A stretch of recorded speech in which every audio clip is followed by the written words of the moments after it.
So a very warm welcome this morning. Welcome to this is the 6th live webinar in our series that we've been putting together, looking to address some of the things which are keeping us as a community together, keeping us thinking, keeping us worried at times, but above all, keeping us informed and together as a group, because it's always the way that you will end up being smarter by acting together. So I'm delighted this morning that we're joined by 3 people who are out there doing it in relation to sponsorship in the regular world and now in the new digital world. So I'm joined by Mike Sikorski, who's the founder and CEO of Huggity, and we'll be talking a lot about the digital space with Mike. And then 2 of our biggest sponsors here, Lisa Bergen, delighted you can join us, Lisa, from Aviva. Making use of your biggest asset, the Aviva Stadium, and you have been out there doing some activation. And John Gillick from AIG, nice background there of Stephen lifting Sam. We might not get to see that at the end of August this year, but hopefully at some point in the course of the time. So we'll be chatting to John about the ways in which AIG, as a big sponsor, are coping and adapting to this new and modern world. Just by way of introduction, I guess, the world of sport is on pause. We are seeing, events like a Formula One played on gaming consoles in homes around the place. 3.2 million people tuned in to watch Charles Leclerc winning the first 2 of those. I was one of them, I got to be honest. It's apart from the fact of the no damage button being switched onto them, it's actually remarkably like the real thing. Whether that's going to come through, we still manage to see Heineken and DHL and other brands out there on those virtual racetracks. So there is sponsorship still going on in that and still attracting eyeballs.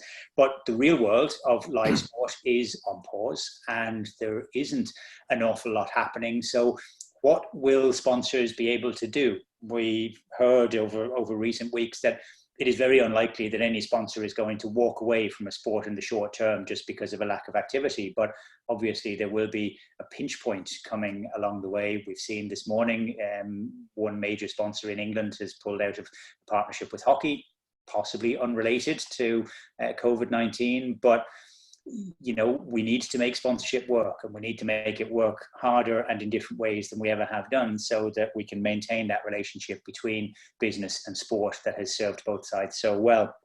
So getting into the meat and drink of the conversation, a very warm welcome to all of you who have taken the time out to join us this morning.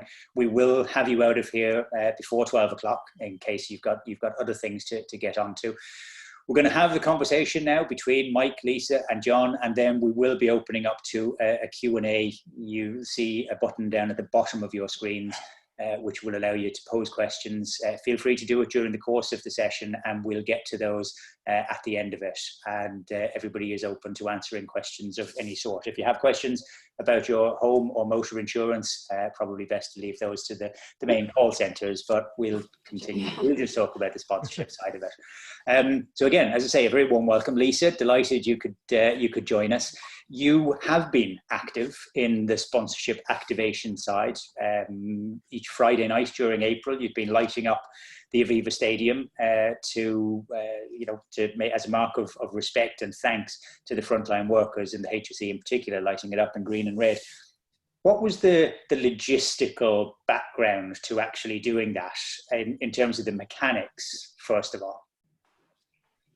Yeah, so I suppose firstly,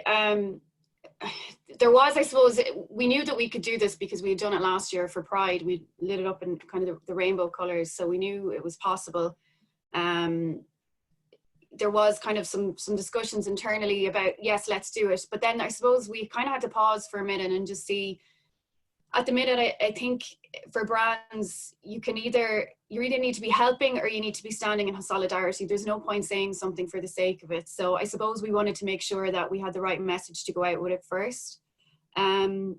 So that's what we did. We didn't want it to be misconstrued or to be taken in the wrong way. It was important as well, I suppose, that Croke Park had been, like from the outset, had been used as a testing centre. So we didn't want to kind of draw attention to the stadium and for the fact that it really isn't being used right now. But I suppose the reality is that it was offered up in the same way that Croke Park was. It hasn't been utilised up until this point, and hopefully it won't need to be.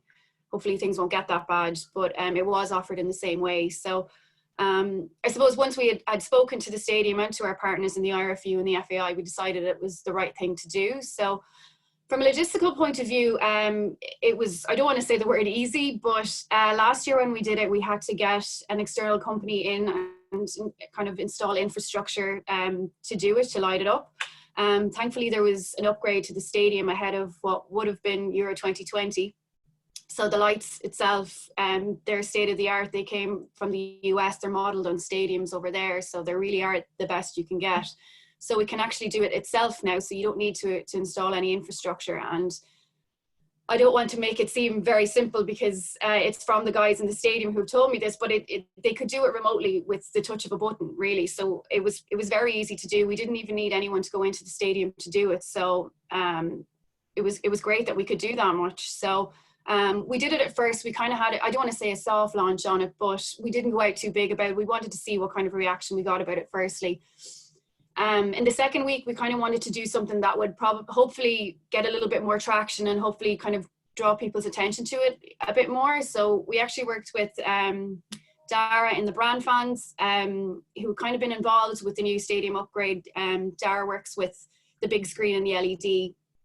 So we worked with Dara, and then Aperture as well, who also do the big screen in the stadium. So it was people who are already very familiar with the stadium and its infrastructure and the people that are there. So we pulled together a video piece in conjunction with our partners in the FAI, the IRFU and the stadium, and also RTE Archives helped us as well.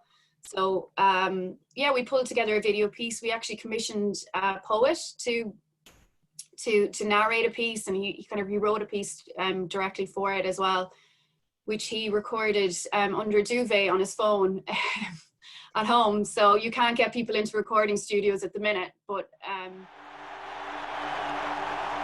never seen the Aviva alive like this. Unbelievable. We've been here before, challenged in different ways, answering Ireland's call with actions that go beyond an amaze. Here we go. The past is the past. This is about our future. It's about teamwork and how individuals cope under such pressure. With each day a new story, a new arena where the learning curve is stark. And yet it feels like we're out on our feet in the park. As the saying goes, in Yart go Curla Kayla, there is no strength without unity. Now we unite with gestures of goodwill as we pause to applaud, prepare to fight, to light up the place, and still in isolation, in hibernation. We think of family and friends, those who are vulnerable, so we do what we can by staying apart, playing our part. We're all accountable, knowing better days are still to come. It's collective, it's protective, and I know we want to touch, but the front line should be the last line. We thank you all so much. At the minute, but I don't know, it's been very eye-opening, I suppose, for how much you can actually achieve from the comfort of your own home. My job has always been very active. I'm always here, there and everywhere. So it's been really surprising to realize how much you can actually do by remaining static. So it is remarkable in such a big stadium as well. I know in Croke Park they can water the ground from County Louth. They can monitor the sunlight and everything else which is happening. They can't cut the grass remotely, so it's going to look a little bit fuzzy when you get back to people in real life. You mentioned there about the sort of the moral sense of whether this was the right thing to do or whether you were out there. I know in one of the first ones we looked at, and Jamie Mackin from CORE was talking about how if you have to ask yourself whether it might be construed wrong, then the answer is that you probably shouldn't do it. But you did decide to actually go with it. And what was the decision-making process is probably similar to what we're talking now. It's, you can't quite get that sense from actually talking to somebody face to face as to what they really believe about it. But as a team, when you decided to go through that, did you sleep on it? Was it a 2-day process, or was it something that you thought, no, we recognize the fact that there are, X, Y, and Z hurdles to this in terms of perception, but they're outweighed by A, B, and C? Yeah, I think, being honest, it probably did happen quite quickly. There will always be different opinions, and I do take that point from Jamie that, if you have to ask yourself, but then we live in an age, I think, where everybody has differing opinions, particularly online and on social media. You will always have people who will have a great time in kind of just not discrediting your brand, but they're disagreeing with you. And particularly in the industry that we work in as well, like insurance isn't everybody's favorite product or, service. So we always have to be careful as a brand in everything that we do. And we have a lot of, we've got, we discussed this briefly before the call, but, there's risk and compliance that we have to go through. So there was, I suppose, a lot of stages that we had to go through, but it was one of those things that did happen quite quickly. And as I said, we kind of went with a soft launch at the start. We didn't go out too hard with it, and we wanted to see how it was received firstly, and then thankfully it was received well. So that's why I suppose we ramped it up then for the second week. Okay, yeah, no, really well done. And you'd been through some of the social media stuff with Pride, lighting it up for Pride last year as well. So well done. Yeah, funnily enough, when Jamie was saying it about, what do you have to question, that was 2 weeks ago. And 2 weeks in the modern age is an eternity. Things have changed, yeah. The whole world kind of has spun on its axis and turned itself upside down. John, if I can come to you, same business, you're in the insurance game, and you're one of our biggest sponsors across so many different sports as well, the tennis, the golf, the badminton, as well, obviously, as Dublin GAA, none of which are active at the moment. How have you found that? Because you can't light up the Dublin football team in thanks. How have you been coping with it? Yeah, I suppose at the start, Rob, when it all kicked off, there was a bit of a pause and assess everything that's going on. I think the key thing to say is this is not one size fits all in the industry for sponsors, for rights holders. Every situation is different, There's a quote I'll actually just give you, which goes back to 2002 for anyone who's old enough, from Donald Rumsfeld. He was the defense secretary in the US. And at the time, it got it wasn't even taken seriously. But since then, it's actually got a lot of credibility as a saying. But there's, we've known knowns, and they're the things that we do know. We've got known unknowns, and they're the things we know that we don't know. And then we've got unknown unknowns, and they're the things that we don't know yet. And I think that quote actually sums up pretty much where we're at, especially in my business and sponsorship and marketing, and it's that there's three sort of categories of areas of things we sort of do know and we can work to, things that we're still waiting to find out and how they're going to work out. And then there's still probably things around the corner in this whole pandemic and its crisis that we haven't even thought about yet that will come up, and maybe in not even in the short term, but more in the medium, long term. So we have 6 local sponsorships and partnerships and 3 global. And each of them has a different plan essentially at the moment. There's 3 sort of broad plans we have. So you take the Dubs, you take Irish Golf, you take 20x20 sponsorship that we have. They're pretty much 24/7, 365-year relationships. If you're a shirt sponsor, you don't just switch off in the all season. Well, you have peaks and troughs obviously in activations, but you're there all year round. You're still on the shirt whether the team are out playing it or not. Same with Irish Golf, but it's an all-round year sponsorship, but there's obviously key tournaments during the summer that we activate around. So there's a different conversation around that. And then 20x20 is obviously finishes in 20x20, and it's still here. It's still activating. So the strategy for that is that you have a plan, and the plan there is it's BAU, but obviously it's going to be adapted, very much adapted and constrained around the sort of the fact that we can't activate in certain ways, we can't record content in certain ways. So it's BAU, but it's going to have to be adapted. Then you have a wait and see approach where still tournaments that we don't know if they're going to play, like the Irish Tennis Open, for example. We still don't know where it's going. So a lot of sponsors still waiting to see what tournaments are going to be on. So you still have them a wait and see approach. And in the background, you're sort of still planning, but there's a balance between over planning, which can incur costs and time, and committing to certain things. But you need to keep your eye on the ball till you know what the outcome will be. And then there's probably other stuff that maybe the decision might have already been made that it's not happening, for example. And you can sort of park that for this year. Okay, I've just lost the connection to you there, John. Oh no, you're back again now. Yeah. Sorry, yeah. So they're the 3 broad pots. So we're basically assigning our different sponsorships into each of those sort of different plans and planning accordingly. So for certain sponsorships, we are now looking ahead. We're looking to how to activate them over the summer, what we can do, what we can't do, how we can be innovative, where there's opportunities. But, you know, you have to look back and refer back to your objectives are. You have to consult with your business internally. Like some businesses might be going through challenging times. There could be cutbacks in budget, marketing, there could be redundancies. So there's a whole matter of communications internally that you have to have as well to make sure that the plan is still on course and you have that approval to go ahead with it. But it's our job as marketers and leaders is that we need to, you know, put the case forward that sponsorship, you know, should be activated when you still have the opportunity to do so. Fans still want to be engaged. There's opportunities around that. There's probably not as much noise out there. So there's, you know, you really have to look at all the different angles and put a case forward for that, you know. So that's sort of where our head is at the moment.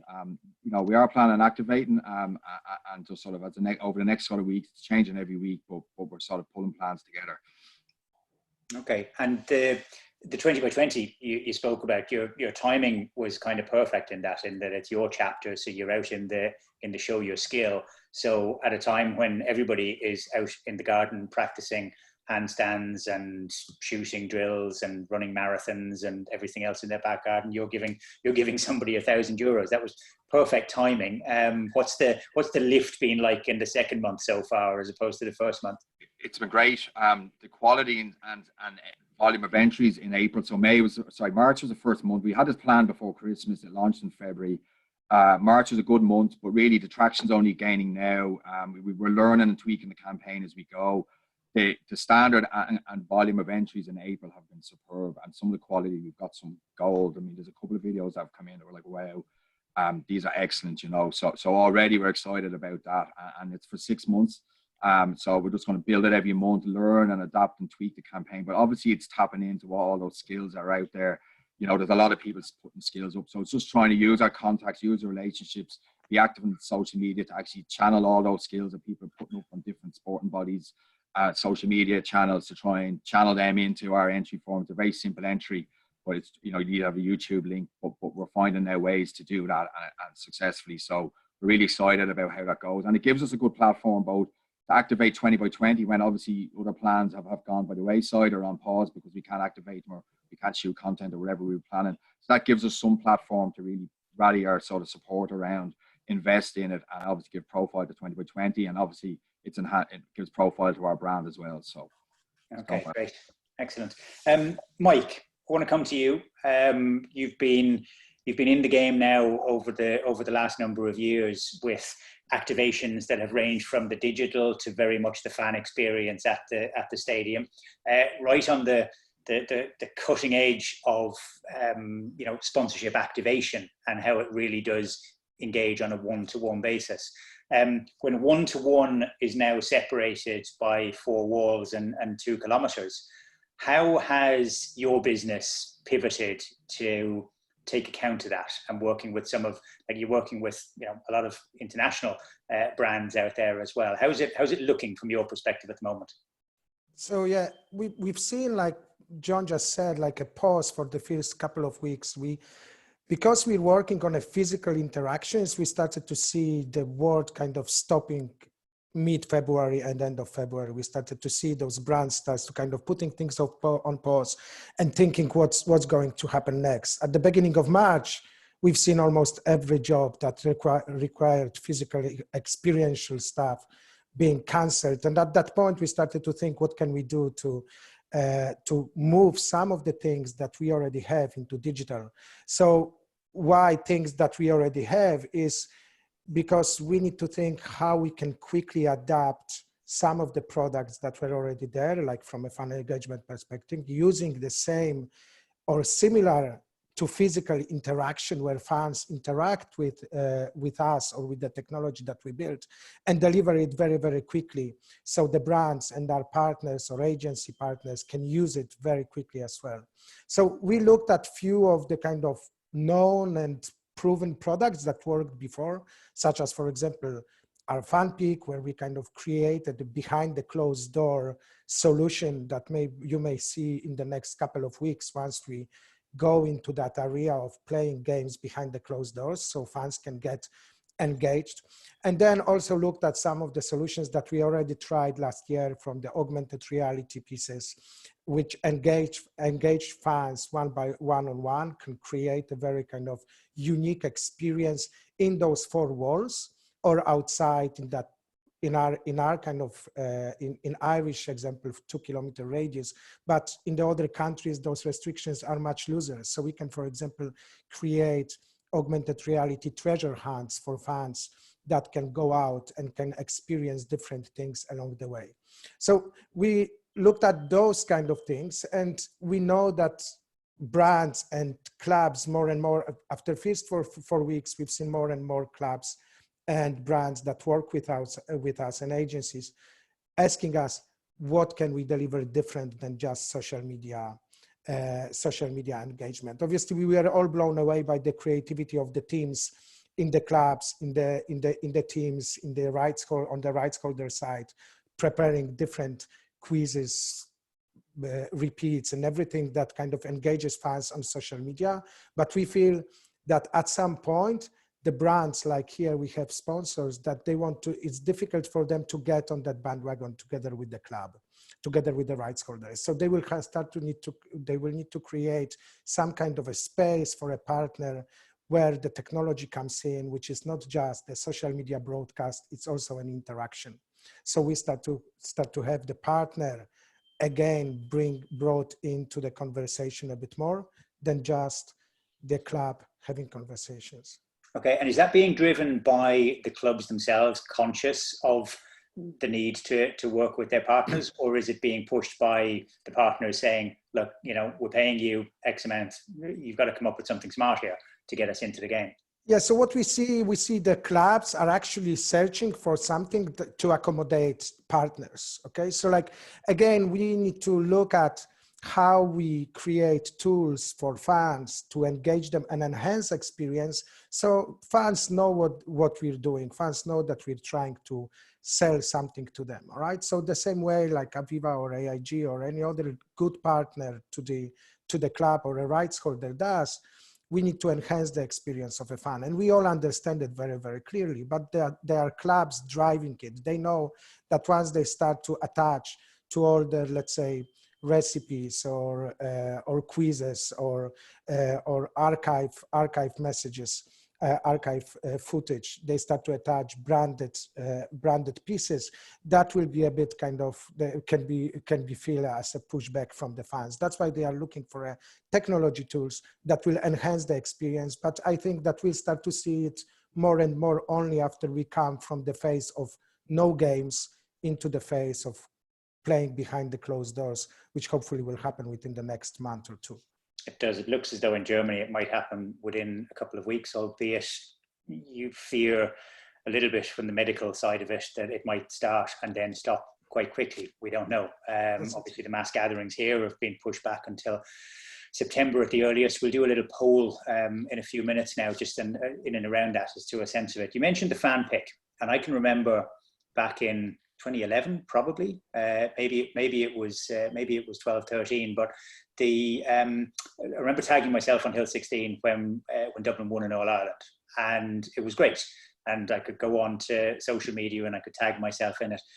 If we're playing games behind closed doors, do you see a way in terms of the new reality that you could actually populate the stadium on a TV screen with images of John and Lisa and you and I from our profile, which is branded by AIG or Aviva or any particular sponsor, so that from a visual perspective and a sense of engagement from the fan, that they're actually in the stadium without being in the stadium? Yeah, so what we hope you're going to see within the next couple of weeks, once UK opens to the games, we're working with one of our partner clubs, major Premier League club, on launching a fan pick behind the closed doors, where fans are able to add their images to the empty photographed stadium. But then all those images are taken into a huge mosaic, which after that is printed and stretched over the seats at the stadium during the games. So making fans to feel at least a bit of a part of that stadium.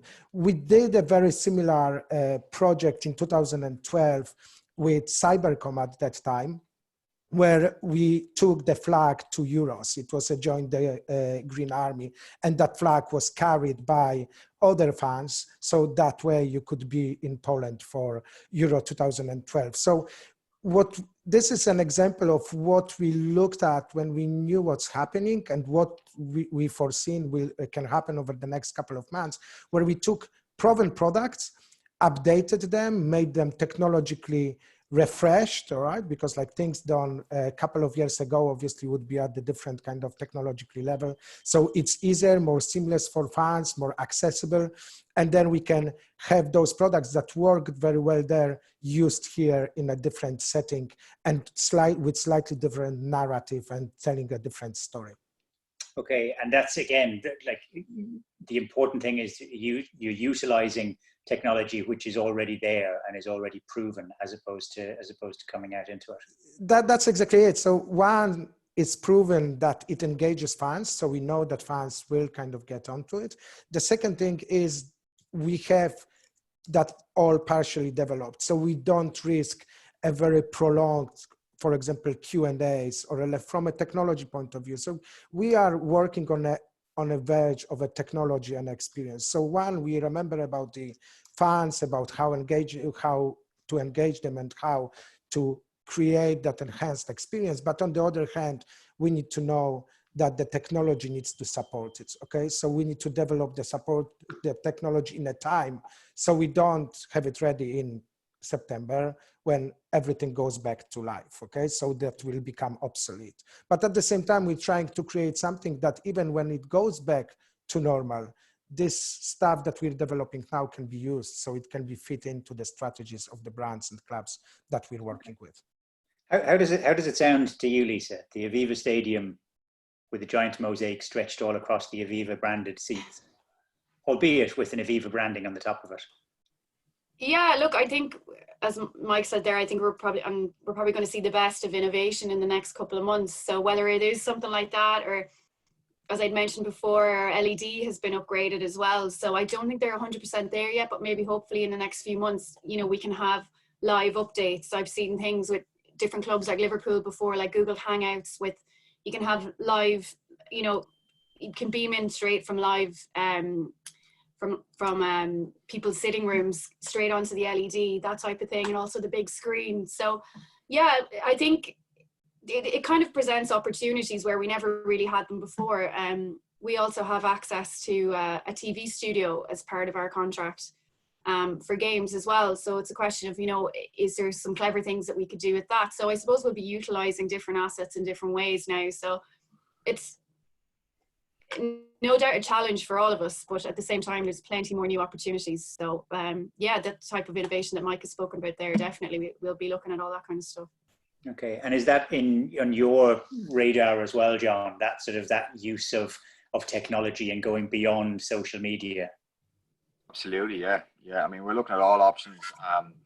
Even obviously people are obviously on social media a lot more. There's certain channels of media people are consuming more, so we have to follow the eyeballs, follow the impacts, as you say. So that obviously transcends through our sponsorship activation. We're trying to be innovative. We're looking at ideas. We're looking at revamping our whole creative for social media, even for the skills 20 by 20 skills challenge. We looked at it, right, we need to up our game a bit here. So we're working on increasing and improving the type of creative that we use on social media. So it's just some of the parts, not just one quick fix or one silver bullet for it. But we're going to be looking at a range of options. We're going to be looking at a range of options. But you know, innovation, technology, you know, thinking outside the box, and that we're in it. Like at the end of the day, we're in the eye of a storm here. You know, this is an unwritten script. So it's sort of us as marketing leaders or sponsorship leaders to try and come up with a plan and lead and even give options to the business to go, look, this is where we're at, but this is how we can activate. This is how we can't do this, we can't do that, but we can do this, so we can test this. And testing and learning, there should be a percentage of every marketing spend or budget for testing and learning. So we even put it into that bracket. But I think, as Mike said, like some of the options there is certainly worth looking at. And even to be seen to be innovative is good as well. It'll be first out of the blocks with certain activations is always it's good to be first and tried. And if it works, it works, and if it doesn't work, it doesn't work, and you've tried it, and you move on to the next one. So, but there's still a lot of ways of doing business, and you know, there's still a lot of merit in the whole storytelling and content and all that. And obviously, while you can't go in person and film and shoot, it can all be done different ways. So, you know, when you put your mind to it, I mean, we did a virtual PR media event with James McCarthy a couple of weeks ago, and we got a great hit from it. And all the media were, there's huge appetite to speak to him. You know, so straight away, you know, it was done obviously virtually, but the appetite was there, and we got a great exposure from it. So, you know, you need to keep pushing it, and don't just throw certain things in the bin, see if there's a different way of doing them. And then obviously what you can't do, see how you can replace it. But absolutely, technology and innovation is certainly going to be the buzzword in sponsorship activation for the next sort of 6 months, I'd imagine. So we'll certainly be looking at it. Okay. Are you conscious kind of collectively of the fact that when we do come back into a real life physical environment, that things are going to be markedly different to what I know this is in the unknown unknowns category, but if we try and just imagine what it's going to be like out there, is that something like you've done activations where you've got, you know, you're capturing people on the way into the stadium, they're shooting hoops, they're doing all of that really good sort of physical stuff. Is that going to return? I have a feeling that people will be more cautious, okay, with kind of interacting with things, especially in a space of a fan zone setting, okay, where we had a lot of people using the same equipment. Obviously, we will have to look at proper health and safety, disinfecting, etc., on the fly. But that's one thing. But the other thing is people's psyche, okay? Like people will be looking at using equipment, for example, after someone throughout the whole day, all right? So like that will be one thing. It will come back slowly, I have a feeling, but on the other hand, we will have stuff growing into other areas, okay? So we already looking at possibly installing VR 360 experiences that can be accessed by fans from around the world into certain stadiums, right? So we're talking with one of the sport federations abroad with installing the kind of exclusive content for fans that allows for a 360 streaming from the areas that are not accessible. I know that technology is there, but before there was no appetite for it, okay? Because like we had all the other ways to engage people with, okay? Now we won't have that. So we will be looking at things, and once it's implemented, it will stay there, and one, and two, fans will get used to that kind of interaction. So we will see more of those digital things happening even after we back to, let's say, normal. We'll see how much of normal that will be. Okay, yeah. I've never seen or used the word normal as much with various different prefixes and suffixes to it. Rob, just to add to that, I think as well that I think it's also about what your objectives are, you know, to always go back to them, but it's also what the fans want at the moment. And because we're in quite a unique situation in the lockdown, I think there's an opportunity there, but at the same time, you don't only do things for the sake of it or just because you can or it's innovative. So I do think you need to be measured on how you sort of come up with your activation plan. But I think what's very important is what do the fans want, or what's meaningful at the moment, what's entertaining.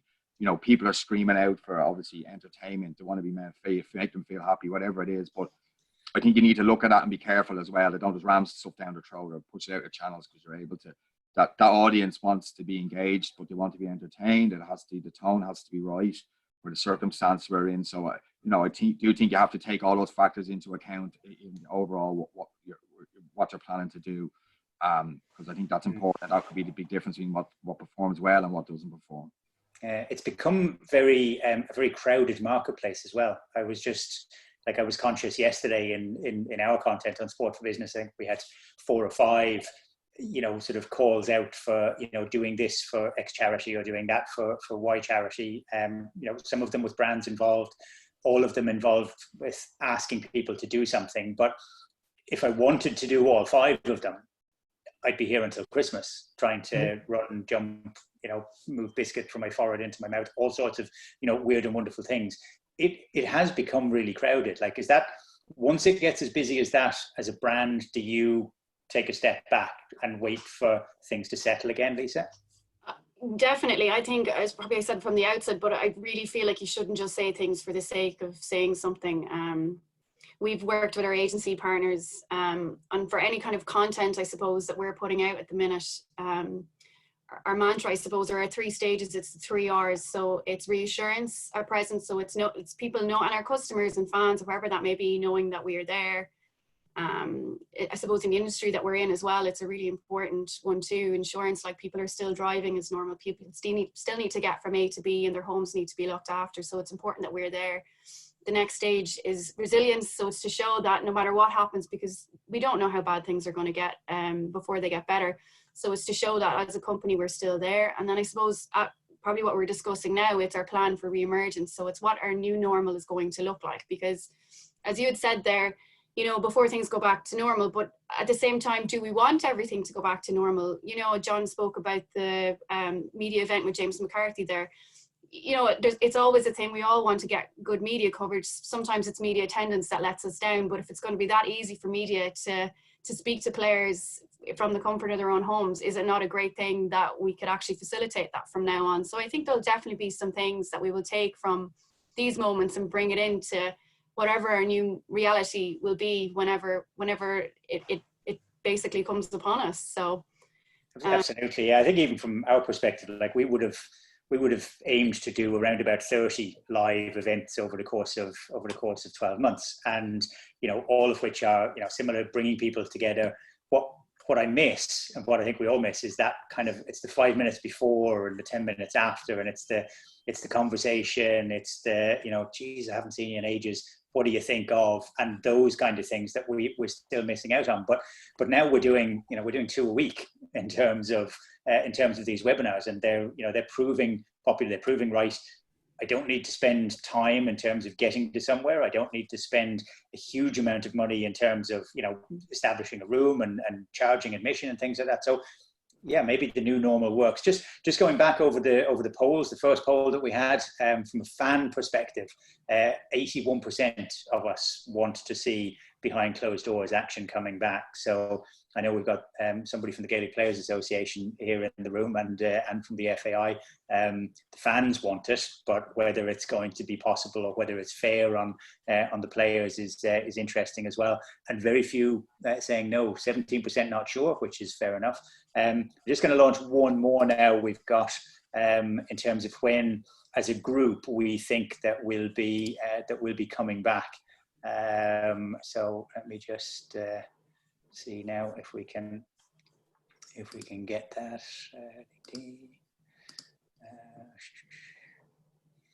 Okay, we may be able to add it, or we may have. No, here we go.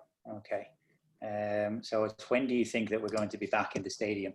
And just while you're thinking on that, I want to throw it open to the floor. If anybody has any questions for us. Oh Jesus, this is depressing. I was afraid of that. Yeah, it's funny, you know, a week ago, if we'd asked that, I think we probably still would have been in September, the place where we were, you know, in the onside sponsorship survey that we did, where we were looking at July and August, and maybe internationally it was going to be September, October. But yeah, that's a sobering figure there. 56% of us that think it's going to be 2021, that we're not going to be back in a stadium before then, which we definitely don't want to finish on that. So the button there at the bottom for the question answer. If anybody has a question that they'd like to put to people, we'll just share the results there in case anybody hasn't seen that. Down 54% of us that it's going to be next year, and only 11% that feel we will be back in September. Which I say again, we'll go with sobering rather than depressing. Okay, I'm sure everybody is just sort of tapping away there, and we'll see as the Q&A comes through. I'll put one to you. That sort of idea of, you know, of what the fans want. We're in a position now where we are distant, and yet we've possibly never been so close together. We can run a poll like that, which says, you know, in a snapshot, that 81% of us want to see behind closed doors. How much research do we need to be doing at this point to actually ascertain what people's kind of, deeper feelings around this are, because we're all of us operating off a playbook that has yet to be written. It's just being written page by page as we're going through. Is it important to know right at this moment in time what people are thinking, or as we've seen even in this over the course of a couple of weeks, it changes so quickly? So where's the balance there? Is it better to do things just on the fly, or do we need to be getting really deep on these? Rob, there's been a lot of research, even through the Irish Marketing Journal locally and internationally, a lot about brands and brand behaviour during a time of crisis. And I'd say a big mistake is that brands switch off and brands stop talking to the customers or to the public. So there's been a lot, and this goes back to the financial crisis in 2008, and the brands that kept it on, be it sponsorship is a great platform to keep it on, but even through advertising and other forms of media, or were the brands who scored very well post-crisis and built up brand equity. And we're into a similar situation that the brands, and you can see Red Sea did recent research, and there's been a lot of research, and in fairness, the Irish Marketing Journal every week is different research, and it's all about brands and brands scoring well and who are performing, and it's the ones that are keeping talking to the customers. And I think that feeds very well into people that do have sponsorships and do have the ability and windows to activate those sponsorships during this time. Should be then, because it's a good platform to talk to your base, and it's a softer way to talk than trying to do a product message. And if you're giving people the content and that they want and the type of engagement and fan engagement that they want, that's a very positive thing for your brand, and it gives them a bit of joy maybe in a time of crisis. So that's at a more top level. And then companies can absolutely do their own research. They can do straw type polls, or they can do more comprehensive quantitative research, or a mixture of quant, whatever, just to put a dipstick into feel what the mood is out there and what type of maybe engagement that they want. So I think there is merits in doing that, absolutely. So at least when you do put plans together that you've got your basis on some data and research. Okay, yeah, I'd agree. Sponsorship is a huge driver in trust. And then back at the last economic crisis, I think brands that still invested, they were the brands that people trusted in when things, improved. So I think that's really important to consider. As marketeers, obviously, a lot of the time we'll kind of operate off a hunch of what we might think people might like. But then I think you always need the data to back that up. So sometimes that hunch just doesn't work. You really need to actually listen to people and listen to what they're saying, what they really, really want to consume at the minute, before kind of just throwing out any content there. So I think that's really important. And we're doing ongoing research at present as well, because as you said, everything is changing, I suppose, by the week, but it's important that we keep up with this, I think. Okay. We've got a couple of questions now. Thanks very much to Dave Kavanagh down in Cork and Mark Brooks up in Belfast. We are an Island of Ireland operation today. I'm going to give one to you, John and Lisa, first, just to think about, because this is not something that you'll probably be able to answer off the top of your head.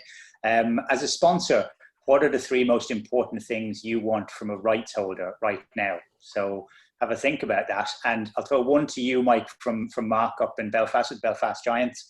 Had the pleasure of being up there in December. Mad evening up in the Odyssey, but great stuff going on. What kind of new opportunities will sponsors be looking for? So partly some of what we've covered, but do you get a sense from talking with the rights holders as to what things, maybe both sponsors, but also what the fans might be looking for when they're coming back? So when we're coming back, we don't know what like, as I said, like we're looking at those options like VR streaming, like augmented reality pieces, etc., where sponsors and fans will be kind of like left with after what's happening now. But more and more what we'll be seeing now is things that happen abroad. So for example, like drive-in experiences or fan zones. So fans still will, like, you see, we all love to go to the stadium for a game, and even being close to that stadium and seeing that stadium. And we've seen this being done abroad, where matches happen behind the closed doors, and we have fans outside of the stadium in the cars watching the game on a big screen and still being part of that community. And I think that if there is a brand that can deliver those kind of things, because we were talking about digital experiences, but this is also an experience. And if the brand takes the ownership, that's where the brand can win. So that creative innovation for the brands and sponsors, that's what will differentiate those kind of brands that will be left behind as sponsors, and those will kind of flourish in that, in the circumstances. So something that John already mentioned, we need to kind of think how we can enhance those experiences and be present as a brand. Okay. I see some furious scribbling from Lisa and John as to the three most important things. No such thing as a softball question there, Dave. What do you think? What's the way that you'd answer that right now, as of this moment on April the 23rd? Firstly, it's a good question. I suppose the first one I've written down is it'd be great as a rights holder, and all businesses differ, but then I suppose nobody's been unaffected by this, so it would be great as a rights holder, I think, just to even reach out to sponsors, take an interest in your business, say, how are things, is there a way that we can help? I often think that the best ideas come from just active communication in speaking directly, because it's idea sharing, and that's where you can actually come up with the most interesting of things. So even just a human one-to-one conversation, reach out to your sponsors, give them a call and ask them how they are, how business is, and if there is a way you can help. So I think that is really important, firstly. And the second thing I wrote down is clear, concise communication. The IRFU last week arranged a call, Microsoft Teams, with their sponsors and with their commercial team, and also Philip Brown as well. And it was just a great way. It was as face-to-face as we could get, and it was just an open conversation. It was other sponsors that were there as well. So I suppose everybody was in a forum to actually discuss what they're going through, or kind of, maybe what they're starting to plan for reemergence is. So I thought that was really, really good. And so, yeah, I suppose just be clear and concise about kind of where you are as an organization, and where nobody really is fully clear on anything, I suppose, but it's just important to keep conversations going. Relationships are important now more than ever, whether they're virtually or in person. We can't obviously do that, but I think it's really, really important to keep up that communication. And the third thing I wrote down was ongoing research and insights. So we're obviously doing our own research at present, but if you're conducting your own research amongst your membership or your target bases, whatever that may be, it's really useful to share that with your sponsors as well, because again, that will help us, design content for your membership base. And, there's always a crossover with customers as well. So they were my three top things. Great stuff. John, you could just say as above, but... Yeah, I'd echo some of that. It's a fair question. Communication is key, absolutely. If people start putting their head in the sand, it just makes everyone more frustrated and harder to do our jobs. So, and all our partners have an excellent communication from day one. So open lines, just open about everything, which is great, I think then scenario planning is sort of the next one, where we don't know what's happening, that we are looking at options. So at least then you're well in tune with it's obviously fluid at the moment, but if it opens up this time, when will it be on, etc., and that just at least helps the planning, and you're tuned into what's going on from their end. And the final one then is sort of, they're open for business, I suppose. It's support, it's access to assets. So they're very much then, they're still there, they're open. If you've got ideas about activations, is that they're all ears, they want to help, they want to support it. Again, access to assets. So if you need to engage with certain players and that they'll go off and source them and that. And again, we've had great support. So they haven't closed for business or shut the door. The lights are on, they're all there. They all want to work through this. And if we ask for something, they're really happy and helpful to support us. And that's again, really important, because at least then we can sort of activate where possible and as much as we can. So maybe sort of the top three for me at the moment. Okay. Well, look, folks, I've really enjoyed this. As with any of these things, you can really only scratch the surface, but I'm going to take and channel Donald Rumsfeld and try and just move them from that unknown unknowns box into one of the first two. It has been enlightening just having the opportunity, and thank you for giving over your time this morning to actually come into that. Mike, I know you're doing some great stuff over there. Can't wait to see some of those mosaics and maybe appearing in it as well. I've never been to the Allianz Arena, so maybe I'll just get there as a little avatar or photograph or something like that up on the thing. But to Lisa and to John as well, thanks a million for your time. Keep on doing what you're doing. That's the thing. I think that we are in a position now of great uncertainty. Like, it is deeply worrying that we might not get into, conduct, a cheer, a chant, a sporting event over the course of, of the next, Jesus, we're only in April and we're looking potentially at 2021. But let's try and be optimistic. We had a great story this morning, an interview with Alistair Gamble over in England about heat technology, which might just be able to help the health authorities to look on sport as something hugely positive, as opposed to just a petri dish of infection and reinfection. Sport for Business, we will keep on doing our best, carrying on with content every morning. Your daily digest will be dropping into your inboxes each morning between 9 and 9:30. We've got another couple of webinars lined up for next week. We'll be revealing those hopefully on the site this afternoon at 4 o'clock. Hopefully some of you who have enjoyed this will come back and join us again. A couple of exciting and interesting options that we're looking at. And please do keep feeling free to keep in touch with us, because we're there to serve you as a community. It's brilliant that we can ask leaders like Lisa, like John, and like Mike to share their thoughts with us today. And great that you should give over your time. So I promised I'd have you out of here before 12 o'clock. It breaks my heart that I can't give you a little sandwich or a cup of coffee now, but you've got 8 minutes between now and your next Zoom conference call. So thank you very much for your time. Sorry to leave that depressing note of 59% of us thinking 2021, but maybe we'll just get used to the idea of behind closed doors, 81% of us that think that. So again, Garamila Mahagoev, and take care. We'll see you back on Sport for Business again very shortly. Thank you. Thanks, Rob. Cheers. Thanks, everyone. Bye. See you. Bye-bye. That's great. Thanks, Lisa. Thanks, John. Thanks, Mike. Thanks. Really excellent. Thanks, Rob.